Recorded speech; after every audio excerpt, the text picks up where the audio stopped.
네, 반갑습니다. 먼저 이 후보라고 해서 이 중간에 앉고 오니까 상당히 어색하고 약간은 불편하긴 한데 앞으로 빨리 적응하도록 하겠습니다. 어제 선대위 출범식이 있었는데 저도 그 참석자의 한 사람이었습니다만 참석자 여러분들의 면모나 또 지지 말씀이나 또 우리 참가한 분들의 열성이랄까 뭐 이런 것 때문에 참 감동이 많았습니다. 그 중에서도 특히 우리 존경하는 이낙연 전 대표님의 우리가 겸손해야 된다라는 말씀에 정말로 공감이 갔습니다. 그리고 많은 분들 말씀해 주셨지만 존경하는 정세균 전 총리께서 이제 외롭게 하지 않겠다, 함께 싸우겠다 이렇게 말씀을 해주셔서 정말 감동이었다는 말씀 드립니다. 우리 여기 김두관 후보님 또 박영진 후보님도 선대위원장으로 함께하고 계신데 우리 이광재 의원님도 함께해 주셔서 감사드립니다. 모두가 그러던데 우리 박영진 후보님의 연설이 이번 경선 과정 중에서 최고였다고 일치된 의견 같습니다. 네, 너무 감사드리고요. 이제 우리가 앞으로 해야 될 일은 어제로서 이렇게 외형적인 이제 원팀은 잘 구성된 것 같습니다. 이제 내실 있게 드림 원팀을 만들어내고 또 많은 분들과 함께 내용을 튼튼함과 동시에 또 범위를 많이 넓혀서 우리 외연을 확장하는 그래서 승리의 토대를 만드는 일이 또 중요한 과제 같습니다.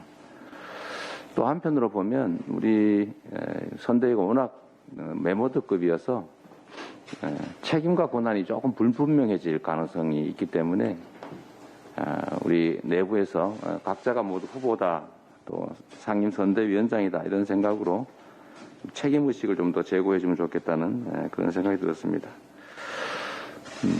제가 어제도 말씀드렸습니다만 이제 우리 사회에서 정치가 해야 될 일이 과연 무엇이냐라는 우리 국민의 질문에 우리는 오직 민생, 오직 국민이다 이렇게 답해야 된다고 말씀드렸습니다. 지금 우리 국민들의 삶을 옥죄는 가장 어려운 부분이 바로 부동산입니다.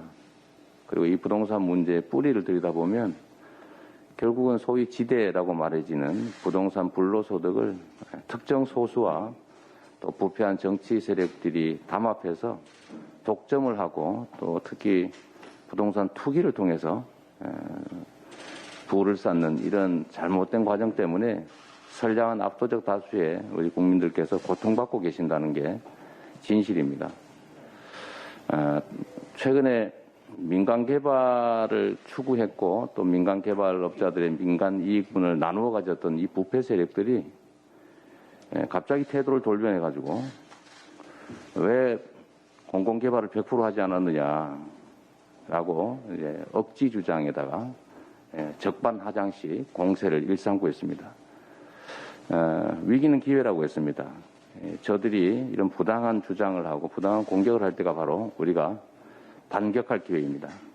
저는 가장 좋은 부동산 대개혁 환경이 대개혁할 수 있는 환경이 만들어졌다고 생각합니다. 보수 언론도 또 부패한 정치 세력들도 이제는 개발 이익을 공공으로 환수하는 것에 대해서 결코 반대할 수 없을 겁니다.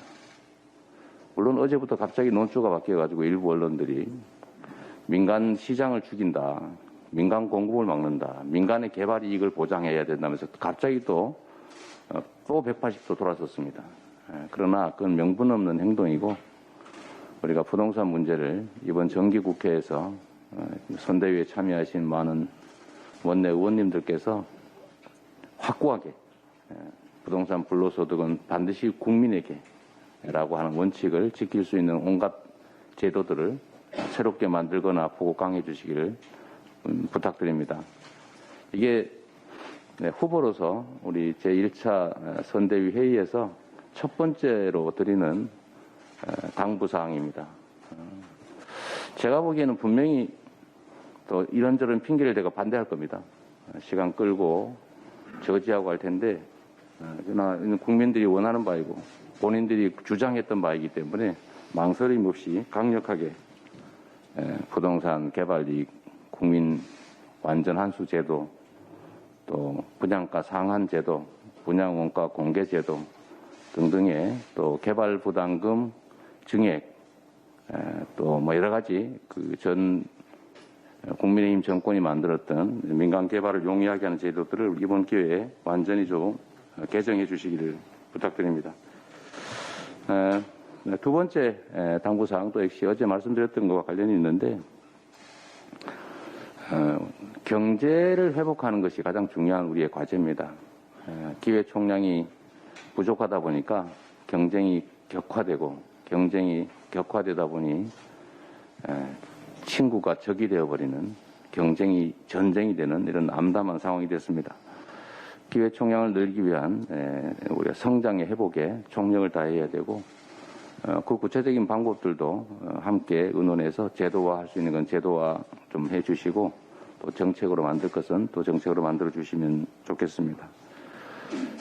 국민의 먹고 사는 문제, 소위 민생이 가장 중요한 과제이기 때문에 지금 당면한 이 코로나19 과정에서 직접적 피해를 입은 우리 소상공인 그리고 간접적으로 광범위한 피해를 입고 있는 우리 국민 여러분들의 민생을 보살핀다는 측면에서 소상공인들에 대한 보상 또 뭐 구체적으로는 한도 최저한의 증액이라든지 또는 제외 대상자들에 대한 새로운 대안이라든지 또 우리 전 국민들의 삶을 보살피고 또 경제도 활성화할 수 있는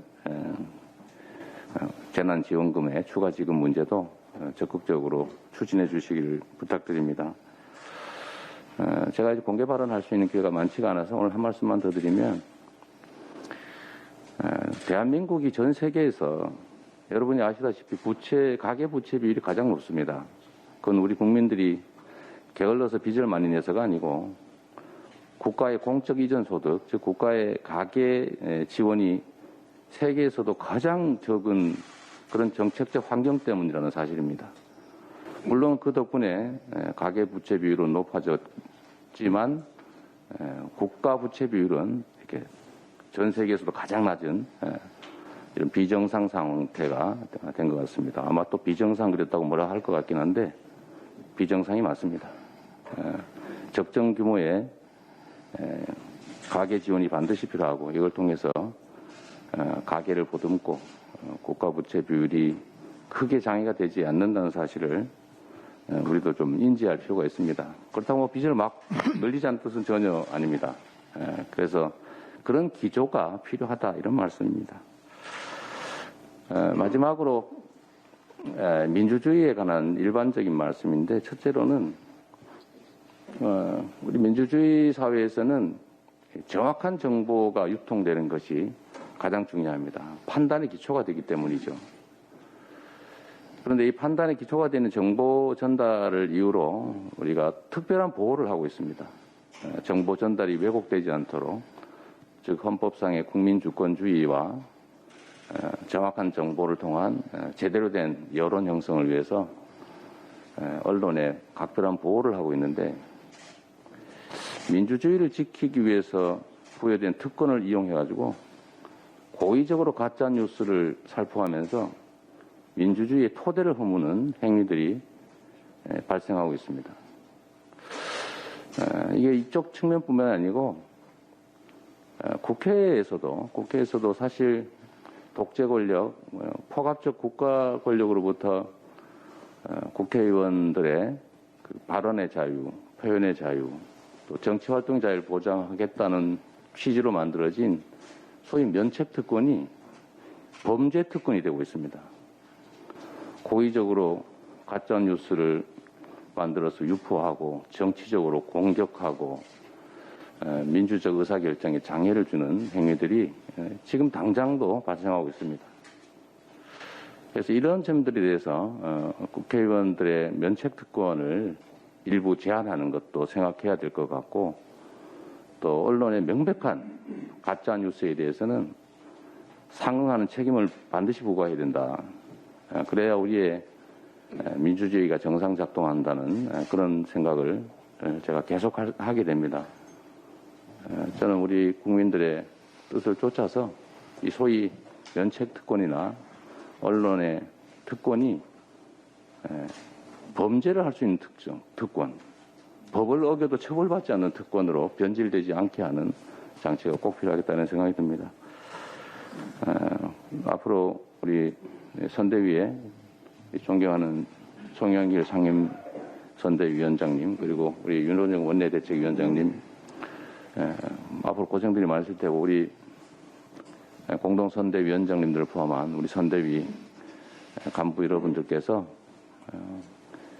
우리 민주당의 일이 아니라 대한민국의 역사가 퇴행하지 않도록 하는 그리고 희망과 도전이 가능한 새로운 미래 또 오늘보다 더 나은 내일이 더 나은 그런 나라를 만드는 일로 소명의식을 갖고 총력을 다해 주시길 다시 한번 부탁드립니다. 고맙습니다.